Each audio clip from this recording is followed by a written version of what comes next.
If my garden could talk, it would tell me there's no more space, woman.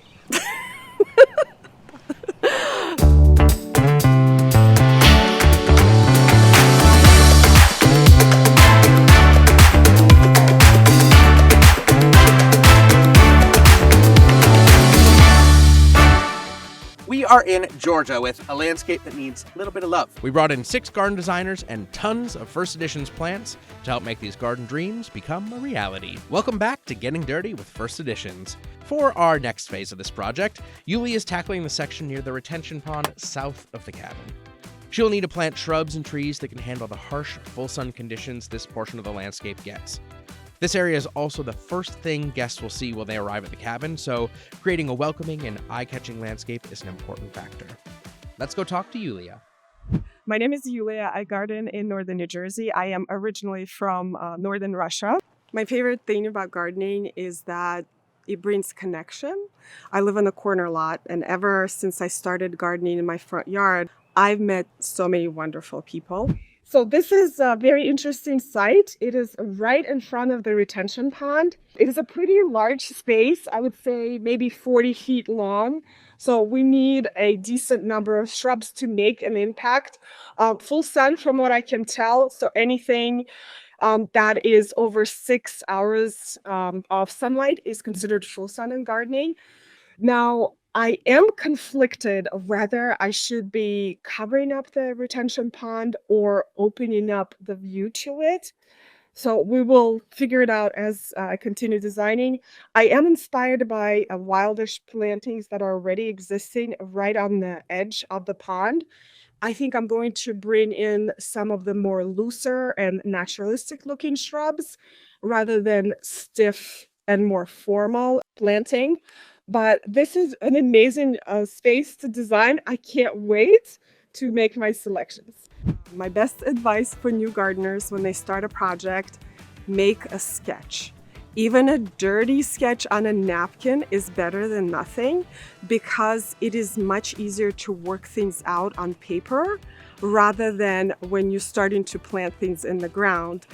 Before you go to the garden center, you really should know the site that you're designing, whether it's sunny or shady, if it's moist or dry. So make a little plan of a general idea of a plant that you're looking for, and when you get to the garden center, you will find the right one. So I love this space because it's a little island, but it gives a really fun challenge to make like the first impression. So when you came, what was the first thing you thought about? So when I saw this space first, I was a little bit conflicted because this is a challenging space. It is a little bit wilder right next to the retention pond, and I had to tie it in with more of the formal spaces around the cabin. But because my background is in naturalistic design, this was a very natural space for me. Talk about, in this space, what was your biggest challenge you had to think about? When I saw this space and the view from the cabin, my challenge was whether I should be covering the retention pond or opening it up to the view. I was a little bit conflicted, and in the end I decided to go with the open view to the retention pond. That's why I included a larger focal point with a beautiful chaste tree that we have there and the opening day viburnums for the spring. But the rest of the plantings are very low. I went with the plants that more in the size of 3 to 4 feet tall, not to cover up the beautiful view to the water. So you had another challenge of working with other designers, and we want this to feel like a cohesive home landscape. So how do you, with plant selection, your transition like you have with the distillery, how do you make one space when you've got other perspectives? A lot of other designers incorporated roses in their design, and I wanted to bring roses as well. So I decided to pick Oscar Peterson rose, which is my favorite. I have to have it in my garden, and they're absolutely gorgeous. It is a single rose, and it works beautifully in more of the wilder settings, like in front of this retention pond. And it's a great transition to the other gardens that we have on this property with other roses. For a home gardener that might have an island like this, how do you build a design that's cohesive then with the rest of the space? So I used a lot of the Decilium cultivars available with first edition's Shrubs and Trees because they are an amazing evergreen shrub, but they also act like a ground cover.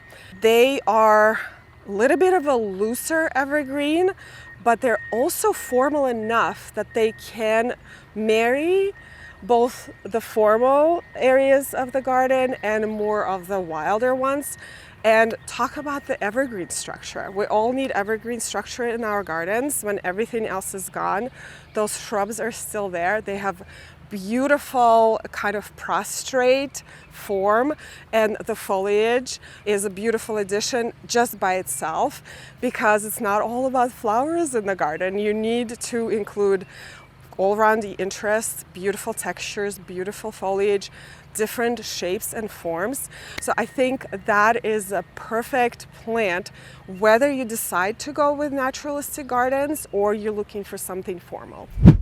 Yuliya designed her space with a focus on combining native selections with other structural shrubs, bringing a beautiful mixture of diversity and function to this portion of the cabin's landscape.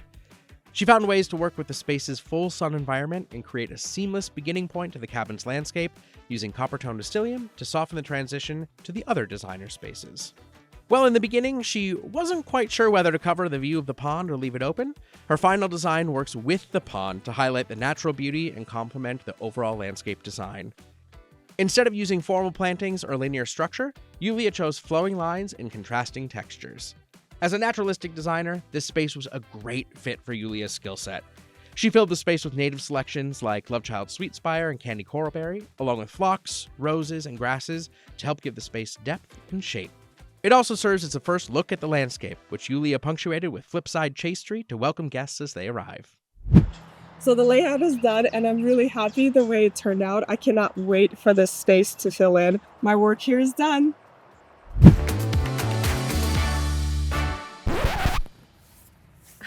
Spider. More of the, I can't. It's like, I'm sorry, it's crawling. Space, you want to adapt a little bit. We'll have a good blooper reel for this one. Spiders. Make sure to like and subscribe so you don't miss out, and we'll see you next time.